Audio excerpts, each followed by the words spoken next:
Magkapitbahay na dating magkasundo, isang gabi nang bulabog ng kanilang mga kapitbahay. Ang kanilang pasaring at sigawan nauwi bigla sa sakitan at saksakan. Ang isa raw sa pinag-awayan, hindi isinauli ang hiniram na timba. Ang tahimik at mahimbing na tulog ng magkakapitbahay sa Barangay Aplaya sa Santa Rosa, Laguna.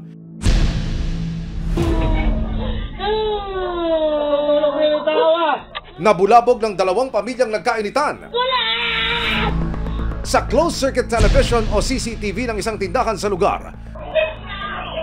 Unang maririnig ang takol ng mga aso. Ang mga sumunod na tagpo nasapol din sa kamera.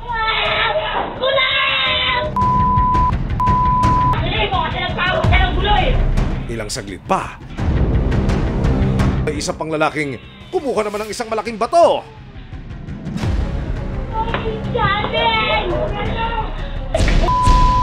Isa-isa nang nahagip sa video ang dalawang lalaki na may dalang kutsilyo.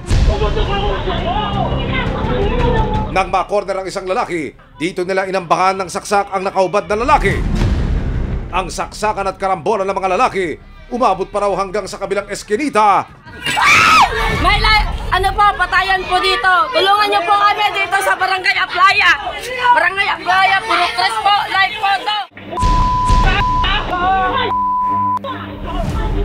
Ang tagaan ng dalawang magkapitbahay noong May 22 nakuha pang i-Facebook Live ng isang residente. May patayan po dito. Tulungan niyo po kami dito sa Barangay Aplaya. Barangay Aplaya, puro tres po, live po to. Sa video, makikita kung paano binubukat palabas ang mga bata na walang tigil sa pag-iyak. Tulungan niyo po ako dito. Maya-maya pa, dumaan ang isang lalaki na duguan na ang mukha. Nung gabi noon, nagkakagulo sila doon sa dulo. Paglabas ko dito sa labas na yan, dumating yung kapatid niya na tinaga na. Yung daliri, naputol yung sa kaliwa. Nanghingi ng tulong sa amin. Tulungan niyo po kami. Ito na po, mga sugatan na po. Parang style massacre po, yung ganun. Yun lang po ang nakikita ko at saka yun lang din ang naranasan ko nung gabi noon at saka na-live ko rin po. Ipinakita ni Lizelle sa resibo ang mga bakas ng dugo na naiwan pa sa kanyang bahay. Puro na may mga sugat na, kaya ang mga dugo, kalat-kalat sa loob ng bahay namin. Kaya hindi ko na malaman kung ano. Ang mga sangkot sa insidente, ang pamilya Acuña at pamilya Magcosta. Mga sugat sa ulo at binti ang natamo ng magkapatid na sina Albert at Alan John Magcosta. Habang ang isa pa nilang kapatid na menor de edad na si Aljur Magcosta, naputulan naman ng isang daliri sa kamay. Si Aljur po, puro sugat na po ay. Sobra pong galit. Parang hindi ko po maiwasan na mag-isip na gusto ko na lang gumante. Yun po. Pero nisip ko pa rin na mali. Pinagharipas po sila ng taga. Kaya pagsalag po nung anak ko, yun yung tinamaan yung kamay niya. Pero hinabol pa rin siya ng taga kaya natapyas po yung binti niya. Ano ba ang pinagmulan ng away ng dalawang pamilya? Ayon sa pamilya Magcosta, nagsimula raw ang kanilang lamat sa pamilya Acuña ng dahil sa hindi na isoling timba. Tutusin po sa amin po talaga baldi yun. Kinuha ng anak ko, binigay na po sa kanila. Ang umaangkin po yung kapatid yung Juni. Nasa kanila daw po talaga baldi yun. Yung away po ni Angelica at ni Maria Lisa, bali sumali na po yung mga kalalakihan. Magkakamukha naman po kasi yung akin lang merong nilagyan ko po yun ng butas sa ganito. Ayon naman sa pamilya Acuña, hindi raw nababayaran ng pamilya Magcosta ang patong-patong na utang sa kanila. 10K ang inutang ko. Magkano lang ho ang nabayad niya? Magkano ang natira niya sa inuutangan ko? 6,400. Nung bumaha dito, umutang siya sa akin sa barangay.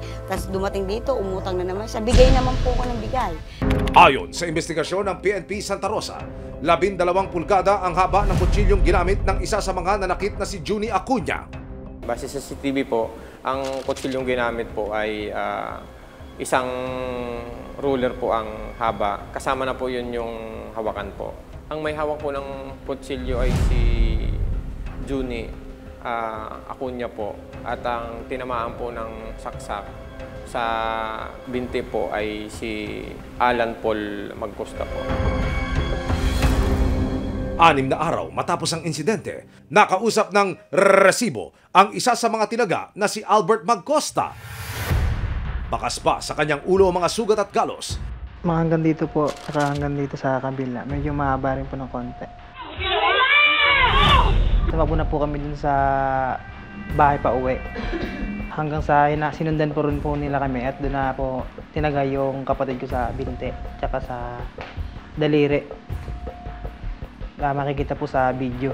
Ikinuwento rin sa amin ni Albert ang naging punot dulo ng alitan nila sa pamilya Acuña noong May 22, 2025. Paghatid po ng kapatid ko na babae na si Angelica Magcosta, doon na pagbalik niya, ang nangyari po, may sumipa po doon sa Mayero, malapit po sa amin, bandang 12 AM na po yan.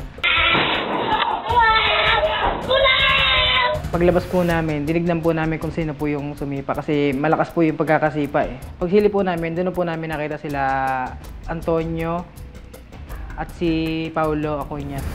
Dahil sa tindi ng mga sugat ng magkapatid, hindi raw aatrasan ng pamilya Magcosta ang pamilya Acuña. Itutuloy nila ang pagsasampa ng kasong attempted homicide. Ang pamilya po nila ay ililimutin ko na po sila. Hindi naman kasi biro ang ginawa nila sa mga anak ko. Kaya hindi po ako papayag na hindi po mabibigyan ng hustisya yung mga anak ko. May 27, 2025, kasama ang mga opisyal ng Barangay Aplaya, pinuntahan ng resibo ang lugar kung saan nangyari ang saksakan. Magandang tanghali po, ha? Bali po kami na taga-Barangay Aplaya, Barangay Tanol, Bausides, ay pumunta sa iyo para makausap ka. Kasama din siya doon sa video na yan. Kapatid po, nung 3 pong nasaksak. Ayon kay Angelica, naunang naglabas ng kutsilyo si Junie Acuña. Mahaba po, ganyan po. Samurai po eh. Samurai po yung ginamit. Tapos naman sa ulo naman ng kuya ko, si Albert Magcosta, samurai din po yung ginamit. Nang makita raw ng kapatid niyang si Alger ang mga panaksak ng pamilya Acuña, dito na raw kumuha ng malaking bato si Alger. Nilagay po itong yero. Lumakad po sila dito. Lumakad po sila yung kapatid ko. Pinausap po nila yung Paulo Acuña. Ito na po nadali ng samurai yung kapatid ko po na si Albert. Dahil sa takot na sinapit ni na Albert, Alan John at Alger, pansamantala munang umalis sa Barangay Aplaya ang magkakapatid. Natatakot na nga ho yung bata. Kaya nga po nandun na po sila sa Maynila ngayon. Dito na kami nadaan sa kabila.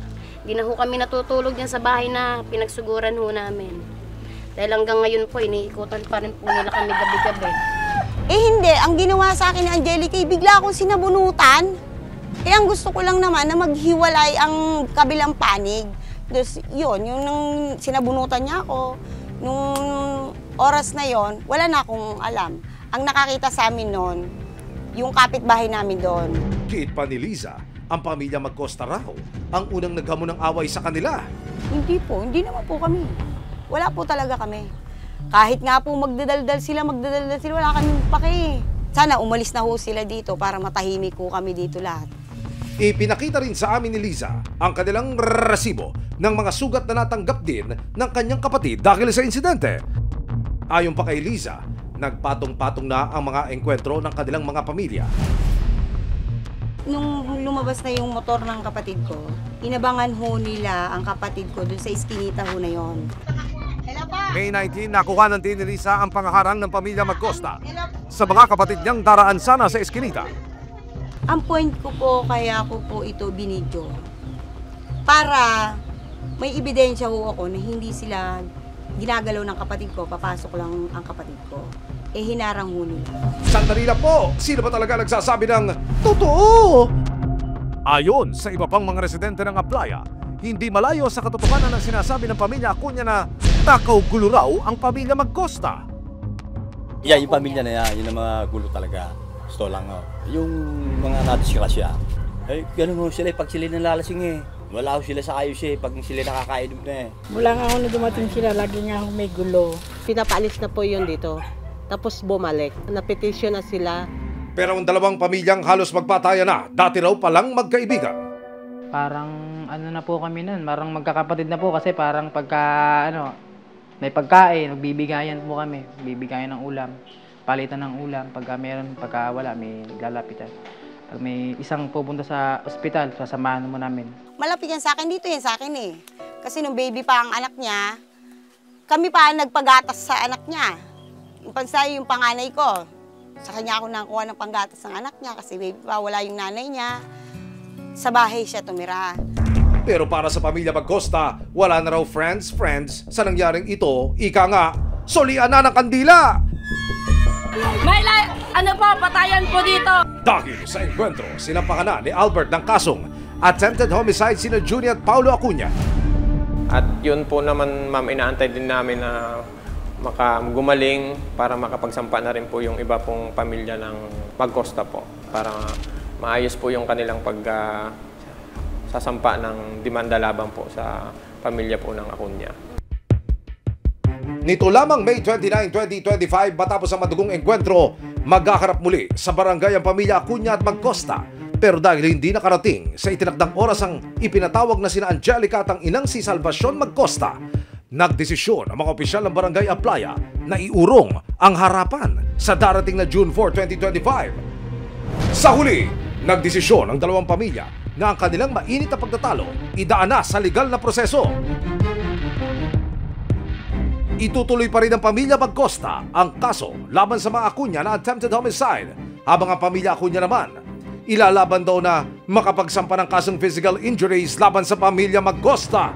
Kung sakali naman po na magkaroon na rin po ng reklamo yung pamilya Acuña, kung ano pong yung mga ebidensya ang kanila pong ibibigay sa amin pong tatanggapin.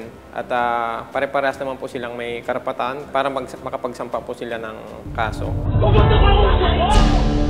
Kung minsan talaga, ang malalaking away, nag-uugat lang sa maliliit na bagay. Kaya kung kakayanin pa namang malutas ang problema, huwag lang pairali ng init ang ulo at idaan na lang sa mabuti at maayos na usapan. Maraming salamat sa panonood, mga kapuso. Para masundan ang mga reklamong nasolusyonan ng resibo, mag-subscribe lamang sa GMA Public Affairs YouTube channel